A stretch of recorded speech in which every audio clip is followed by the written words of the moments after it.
ETF index mutual funds నేర్చుకుని stock మార్కెట్లో రాణించాలనుకుంటున్నారా? వెంటనే ఈ నెంబర్కి కాల్ చేయండి.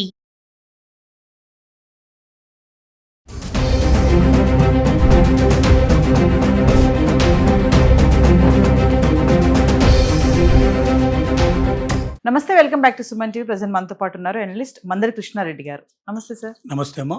సార్, బంగారం ధరల గురించి మనం ప్రతిరోజు వీడియోలో మాట్లాడుకుంటున్నాం. అంటే ధరలు పెరుగుతున్నాయి, తగ్గుతున్నాయి. ఎప్పుడైతే యుద్ధం మొదలైందో అప్పటి నుంచి ఒకసారి పెరిగిపోయి మళ్ళీ తగ్గడం చూస్తున్నాం, మళ్ళీ పెరగడం చూస్తున్నాం. మరి ఈ క్రమంలో దుబాయ్లో బంగారంపై భారీ డిస్కౌంట్ అని చెప్పేసి అంటున్నారు. అసలు ఏం సార్, ఎందుకు డిస్కౌంట్ ఇస్తున్నారు అంటే? ప్రపంచంలోని ధనవంతులంతా కూడా ఎక్కువ పర్సంటేజ్ దుబాయ్లో తమ వ్యాపారాలు కొనసాగించుకోవడం కానీ, తమ ప్రాపర్టీస్ అక్కడ పెంచుకోవడం కానీ, రెగ్యులర్ విజిటర్స్ వారానికి 2 రోజులు 3 రోజులు కంపల్సరీగా వాళ్ళు దుబాయ్లో ఉండి అటు సంపాదించుకోవడం, ఇటు సంతోషపడటం.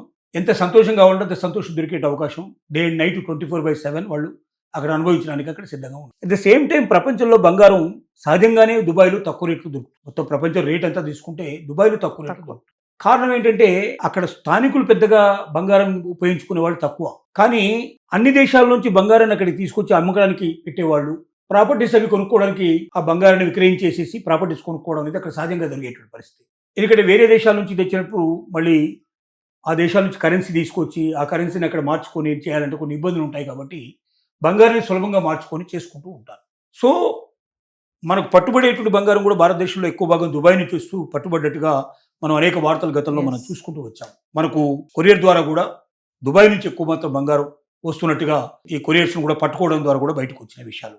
సో ఇప్పుడు వచ్చిన పరిస్థితి ఏమిటంటే అక్కడ చాలా దేశాల నుంచి అక్కడికి వచ్చే బంగారాన్ని మాకు కావాలి ఇంత పంపించండి అని చెప్పి ఆల్రెడీ చాలా దేశాలు ఆర్డర్స్ పెట్టాయి. అక్కడ అసలు విమాన సర్వీసులు మొత్తం టోటల్గా ఆగిపోయినాయి. కొరియర్ సర్వీసులు అంతకన్నా లేవు. సో ఎక్కడికక్కడ ఆగిపోయి బంగారం నిల్వలు పేరుకుపోయినాయి. రెండోది, ఆ బంగారం అమ్మిన వాళ్ళకి డబ్బులు ఇవ్వాలి. వాళ్ళు వాళ్ళ దేశానికి వెళ్ళిపోవడానికి సిద్ధంగా ఉన్నారు.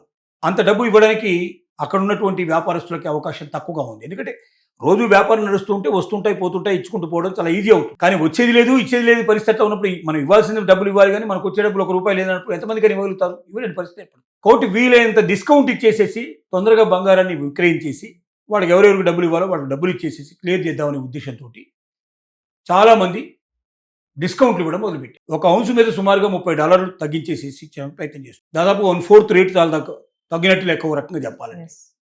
అంత తక్కువ రేటు వాళ్ళు ఆఫర్ చేస్తున్నారు. బట్ 1/4 తక్కువ రేటు వచ్చిందంటే మామూలు విషయం కాదు కదా.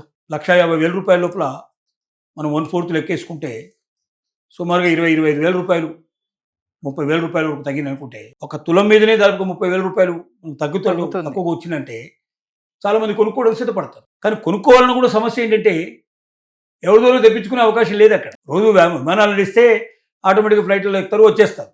ఇప్పుడు ఏ ఫ్లైట్లు నడుస్తున్నాయంటే మన ఇండియన్స్ లాంటి అంటే వేరు వేరు కంట్రీస్లోంచి వాళ్ళ మనుషులు తెప్పించుకోవడానికి మాత్రం నడుస్తున్నాయి. అలాంటి చోట బాబు విమానం పోతుంది ఎట్టగానే తీసుకెళ్ళండి, ఒక టన్ను 2 టన్నులు వేస్తాం దాంట్లో అనే పరిస్థితి ఉండదు కదా. అందువల్ల అవి చాలా స్ట్రిక్ట్గా ఉంటాయి. వాటి లోపల ఎక్సెప్ట్ వాళ్ళకి సంబంధించినటువంటి ఏదో చిన్న వస్తువులు వాటికి సంబంధించిన విషయం తప్ప వేరుగా వాళ్ళది కూడా పెద్ద పెద్ద లగేజ్లు కూడా వేసుకొని వచ్చడానికి సిద్ధంగా అవకాశాలు ఉండవు.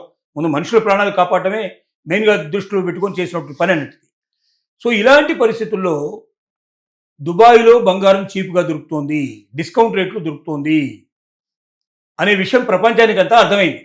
కానీ తెచ్చుకోవడం ఎలాగో అర్థం కాక అయ్యో తెచ్చుకుంటే బాగుండు కదా, అంత తక్కువ రేట్లు దొరుకుతుందని ఆశపడుతున్నారు. కానీ చాలా తక్కువ మందికి అది సాధ్యం అవుతుంది తప్ప అందరికీ సాధ్యమయ్యే పని కాదు. కాబట్టి దుబాయ్ నుంచి డైరెక్ట్గా తెచ్చుకునే అవకాశం లేకపోయినా దుబాయ్ నుంచి వేరే దేశాల్లో ఎక్కడైతే ఫ్లైట్లు నడుస్తున్నాయో దానికి దగ్గర ఉండే దేశాలకి అక్కడి నుంచి వెళ్ళి అక్కడి నుంచి తెచ్చుకోవడానికి కొన్ని పరిస్థితులు అవకాశాలు ఉన్నాయి. కొంతమంది ఆ పని చేస్తున్నారు, కానీ చాలా తక్కువ మంది 10% పీపుల్ మాత్రమే ఆ పని చేయగలుగుతున్నారు. 90%కి అవకాశం దొరకటం లేదు. ఇంకా దుబాయ్ లోపల ఈ రకంగానే దాడులు ముమ్మరంగా జరిగినట్టయితే ఇంకా 4 రోజులు 2 నెలలు దాకా 1 నెల 2 నెలలు ఇలాగే యుద్ధం కంటిన్యూ అయినట్టయితే ఇంకా బంగారం అతి తక్కువ దొరికిన రేట్లు దొరికినా ఆశ్చర్యపడాల్సిన అవసరం లేదు.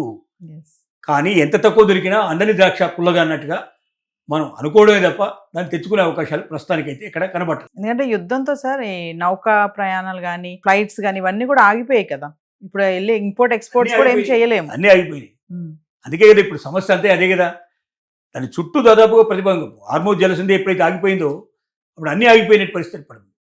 హార్మోజ్ ఏముంటుంది, ఇప్పుడు అమెరికాకు అనుకూలంగా ఉండే దేశాలు ఉన్నాయో ఆ దేశాల్లో ఒక్క దగ్గర కూడా వాళ్ళ నౌకరు ఒక్కదాన్ని కూడా వదిలిపెట్టినట్టుంది. దుబాయ్ అమెరికాకు అనుకూలంగా ఉండే దేశం అని అందరికీ తెలిసిన విషయం, ప్రపంచం అందరికీ తెలిసిన విషయమే. వాళ్ళకి సంబంధించినటువంటి అక్కడ ఏమి స్థావరాలు లేకపోయినా అమెరికాను అన్ని రకాలుగా సపోర్ట్ చేసేటువంటివి, అమెరికన్లో ఎక్కువ భాగం వచ్చి అక్కడ స్థిరపడిన దేశం కింద ఉంది కాబట్టి ఖచ్చితంగా దుబాయ్ని ఎవరు నమ్మరు. ఆ విషయంలో హార్మోజు జలసంధిలో వాళ్ళకి అవకాశం కల్పించే ప్రసక్తి ఉండదు. ఇలాంటి సమస్యలు చాలా ఉన్నాయి. ఏది ఏమైనప్పటికీ ఒక దేశంలో తక్కువ రేటుకు బంగారం అమ్ముతున్నారని తెలిసినా అది తెచ్చుకోలేని పరిస్థితిలో ఉండడం వల్ల దూరంగా వినడం మాత్రమే అంతవరకే మనం ఆలోచించడం తప్ప అంతకన్నా మించి మనం చేయగలిగేది ఏమీ లేదు. అంటే ఎక్స్పోర్ట్ ఇంపోర్ట్స్ లేవు కాబట్టి ఇంకా బంగారంలో అలా డిస్కౌంట్స్ ఇచ్చేస్తున్నాడు అనుకో. ఒకవేళ ఎక్స్పోర్ట్ ఇంపోర్ట్ స్టార్ట్ అయిపోతే మళ్ళీ బంగారం రేటు ఆటోమేటిక్గా పెరిగిపోతుంది. ఈ రేట్ ఎందుకు ఉంటుంది? ఉండదు కదా. ప్రస్తుతానికి ఎవరు తీసుకుపోయేవాడు లేడు కాబట్టి తక్కువ రేట్లో ఇస్తా అంటున్నారు. తీసుకోవడం మొదలు పెట్టగానే వెంటనే రేటు పెంచేస్తారు. Yes, thank you.